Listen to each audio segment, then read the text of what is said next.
Sir, जनता के बीच आप जा रहे हैं और 2 दिन हो गया आपका दौरा, तो किस तरह के रुझान मिल रहे हैं और लोगों की जन समस्याएं क्या हैं, किस कुछ चीज़ें बात हो रही हैं लोगों से? देखिए, मैं बहुत भाग्यशाली उम्मीदवार हूँ समाजवादी पार्टी का, जिसको आजमगढ़ जैसी शानदार सरजमी पर एक बार हमारे राष्ट्रीय अध्यक्ष जी ने फिर से भेजा है। क्योंकि ये सरजमी मैं समझता हूँ समाजवादी इतिहास की सबसे ऐतिहासिक सरजमी है, जहाँ एक बहुत शानदार परंपरा स्वर्गीय राम बच्चन जी का ये क्षेत्र रहा, स्वर्गीय चंजी जी का क्षेत्र रहा, स्वर्गीय राम नरेश जी का क्षेत्र रहा। सदैव नेताजी ने हमेशा कहा कि अगर इटावा मेरा दिल है तो आजमगढ़ मेरी धड़कन है। जहाँ नेताजी ने आजमगढ़ को अपनी धड़कन माना, वहीं आजमगढ़ के हर नागरिक के दिल में नेताजी की तस्वीर बनी रही और उसी परंपरा को आगे बढ़ाते हुए नेताजी भी यहाँ से सांसद रहे। आड़े अखिलेश यादव जी को भी यहाँ के लोगों ने सांसद बनाया, और केवल सांसद ही नहीं बनाया बल्कि उनकी विचारधारा को बढ़ाने का जो अधिकतम प्रयास हो सकता था, अधिकतम परिणाम हो सकता था, वो आजमगढ़ की सरजमी ने दिया है। और ऐसी जगह पर मुझे आने का मौका मिला। मैं परसों से आया हूँ, आज तीसरा दिन है क्षेत्र में। लगातार जब से जिले की सीमा में घुसा हूँ, बहुत व्यापक समर्थन, बहुत व्यापक आशीर्वाद। समाज का कोई वर्ग, कोई व्यक्ति, कोई ग्रुप ऐसा नहीं है, चाहे हमारे बुज़ुर्ग हों, महिलाएं हों, बच्चे हों, हमारे नौजवान हों, किसान हों, हर तरह के लोग, व्यापारी हों, या जाति धर्म के लिहाज से किसी भी अगर आप वर्गीकरण करेंगे तो हर वर्ग के लोगों का समर्थन व्यापक मिल रहा है। और समर्थन की बुनियाद पर मैं कह सकता हूँ कि मुझे निश्चित तौर पे यहाँ के लोग अपना आशीर्वाद देके यहाँ से संसद भी भेजेंगे। और मैं लोगों को आपके माध्यम से आश्वस्त करता हूँ, जो परंपरा हमारे बुज़ुर्गों ने रखी, हमारे नेताओं ने रखी, और जिस उम्मीद के साथ हमारे अध्यक्ष जी ने मुझे भेजा है, मैं कोशिश करूँगा उनकी सभी उम्मीदों को मैं पूरा कर सकूँ। सांसद जी निरहुआ कहते हैं कि अखिलेश यादव जी चुनाव जीत करके चले गए और दूसरे भाई चुनाव हार करके चले गए। ऐसे में फिर आए, चुनाव जीते या हारेंगे, आजमगढ़ से चले जाएंगे। मैं लगातार आजमगढ़ के बीच ही लोगों के लिए बना हुआ। उनसे कहिए कोई नई स्क्रिप्ट लिखवाएं। ये स्क्रिप्ट मैं उनकी बहुत दिनों से सुन रहा हूँ। कुछ नया लिखवाएं, कुछ चिंता करें। अग्निवीर के कैसे नौजवान 75% देश की सीमा की रक्षा करके जहाँ फ़ख्र और गौरव महसूस करते हैं, वो 75% नौजवान निकाले जाएंगे। आप सोचिए उन परिवारों के बारे में, आप सोचिए उन परिवारों के बारे में जिसमें अगर पुलिस भर्ती के नाम पर नौकरियां निकलती हैं और 50 लाख नौजवान उसमें शामिल होते हैं और पेपर लीक कर दिया जाता है। आप सोचिए उन नौजवानों के क्या हाल होंगे। मैं इलाहाबाद विश्वविद्यालय में पढ़ा हूँ, मुझे नौजवानों की बेरोजगारी का एहसास है। कैसे बुज़ुर्ग लोग अपनी खून पसीने की कमाई करके, कर्ज लेके, ज़मीनें बेच के, उधार लेके अपने बच्चों को पढ़ाते हैं, और नौजवानों की जो परीक्षाएं रद्द कर दी जाती हैं या पेपर लीक कर दिए जाते हैं, उनके बुज़ुर्गों से क्या बीत रही है। कम से कम उसकी तरफ चिंता करें, एक नई स्क्रिप्ट लिखें।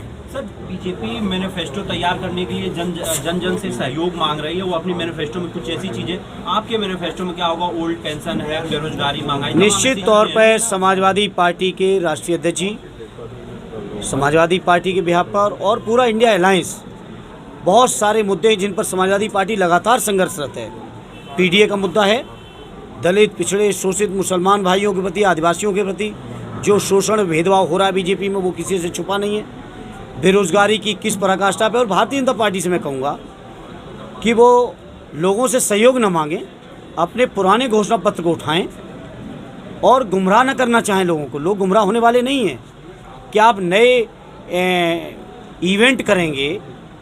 मैं पूछना चाहता हूँ लोगों से, बाद में तो आप पूछिएगा, पहले ये बताइए 2 करोड़ रोजगार हर साल थे, आज 10 साल हो गए सरकार को, 20 करोड़ नौजवानों के रोजगार कहाँ हैं? आप बताइए। उस समय देश के हमारे वयोवृद्ध प्रधानमंत्री डॉक्टर मनमोहन सिंह जी का मजाक उड़ाया जाता था कि डॉलर की कीमत पर रुपए की वैल्यू गिरती चली जा रही है और प्रधानमंत्री जी की उम्र की वैल्यू होती चली जा रही है। हमारे वयोवृद्ध प्रधानमंत्री मनमोहन सिंह जी का अपमान किया जा रहा था। आज बताएं डॉलर के मुकाबले हमारा रुपया कहाँ खड़ा है। जहाँ बीजेपी के लोग कहते थे रुपए की केवल कीमत ही नहीं गिरती बल्कि देश की शान गिरती है, आज बीजेपी के लोग जवाब दें कि आखिर हमारे देश की सम्मान और गौरव कहाँ पहुँचा दिया है। बीजेपी के लोग इस बात का जवाब दें, जो लोग 450 रुपये के सिलेंडर पर राजघाट पे बापू की समाधि पे जाके का आंदोलन करते थे, आज वो बताएं सिलेंडर कहाँ है, आज वो बताएं डीजल और पेट्रोल कहाँ है, आज वो इस बात को बताएं जो लोग कहते थे कि मैं देश नहीं बिकने दूंगा, मैं उन लोगों से पूछना चाहता हूँ, देश बिकने की आखिर परिभाषा क्या है? देश का रेल बिक गया, देश का तेल बिक गया, देश के हवाई जहाज बिक गए, देश के हवाई अड्डे बिक गए, देश की संचार की तमाम चीज़ें बिक गई, देश की बैंकें बिक रही हैं, देश की बीमा कंपनी बिक रही है। आखिर देश बेचने की भारतीय जनता पार्टी की परिभाषा क्या है? आज 10 साल के भाजपा के शासन के बाद पूरा देश उनसे ये सवाल कर रहा है। लोगों से सुझाव न मांगें, लोगों से सुझाव मांगेंगे तो बीजेपी के लोगों से मैं कहूँगा, लोगों के दिलों में और गुस्सा आएगा। उनके घाव पर नमक न छिड़को, नमक छिड़कोगे तो कहीं ना कहीं आपको और ज़्यादा शिकार भी होना पड़ेगा। परिणामों के बाद ईवीएम का मुद्दा क्या रहेगा? इस बार ईवीएम को भी ध्यान में लिया जाएगा आप लोगों के द्वारा? ईवीएम हमारा सैद्धांतिक तौर पे समाजवादी पार्टी का लगातार ईवीएम का विरोध है और विरोध हमारा रहेगा। और जब कभी समाजवादी पार्टी और समाजवादी पार्टी के सहयोगियों को ताकत देगी देश की जनता, तो निश्चित तौर पे ईवीएम को हम लोग हटाएंगे। बीजेपी सांसद दिनेश लाल यादव निरहुआ हमेशा राष्ट्रीय अध्यक्ष पे कटाक्ष करते रहते हैं, उसको लेके उन्होंने फिर एक बार कटाक्ष किया और कहा कि हम उनके भाई को चैलेंज किए थे, वो नहीं आए, डर के भाग गए। इसके में उनके भाई आए हैं, तो इसको आप किस तरह से देखते हैं? देखिए, हमारे राष्ट्रीय अध्यक्ष जी से चैलेंज की बातें नहीं करनी चाहिए। वो पिछला चुनाव लड़े भी थे, 2,60,000 से हारे थे, जबकि मैंने उस चुनाव में भी मुझे आने का मौका मिला था। और अगर आप लोगों के पास वो रिकॉर्डेड बयान होगा तो सुना, उन्होंने कहा था कि ब्रह्मा भी नहीं हरा सकते। यही बात कही थी ना, यही बात कही थी, अगर आपके रिकॉर्ड में होगी। तो कुछ लोग अपनी वैल्यू बढ़ाने के लिए बड़े लोगों पे आरोप लगाते हैं। मैं उनसे कहूँगा कि हमारे समाजवादी साथियों से पहले निपटो। हमारे राष्ट्रीय अध्यक्ष तो देश की बहुत बड़ी हस्ती हैं, उनके बारे में चर्चा ना करो और उनसे कहो कि कुछ नए स्क्रिप्ट राइटर लाएं। ये स्क्रिप्ट बहुत पुरानी चल रही है। इंडिया गठबंधन की सर बात हो रही है, इंडिया गठबंधन के साथी आपके साथ नहीं दिख रहे हैं आजमगढ़ में? नहीं, सारे साथी होंगे। हम लोग बहुत जल्दी उनके साथ बैठक करके, बहुत जल्दी बैठक करके सारे साथी दिखेंगे। सर, निरहुआ जी कहते हैं आजमगढ़ के 15 महीने में जो मैंने विकास कर दिया 15 साल में कोई नहीं कर पाया। आपने देखा क्या चीजें दिख रही हैं? वो इसी तरह से सच होगा जैसे उनको ब्रह्मा नहीं हरा सकते थे। सर, उनका कहना है कि सर अगर आप जीतेंगे तो 5 करोड़ मिलेगा, उनके पास 500 500 उनको ये पता नहीं है कि आजमगढ़ की सरजमी है। इसीलिए मैं कहता हूँ स्क्रिप्टेड है, राजनीति करते हैं हम लोग, जज्बातों की, दिलों की राजनीति करते हैं। ये आजमगढ़ जिला वो जिला रहा है, कभी बड़ी बड़ी सत्ताओं का, कभी बड़े से बड़े प्रलोभन का, कभी आजमगढ़ के लोगों ने परवाह नहीं की।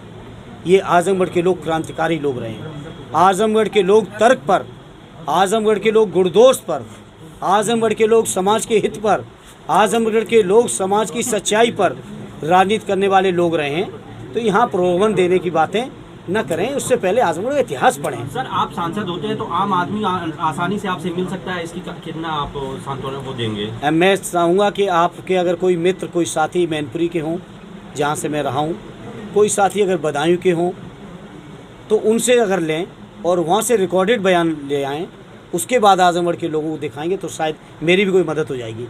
ठीक है। ठीक है।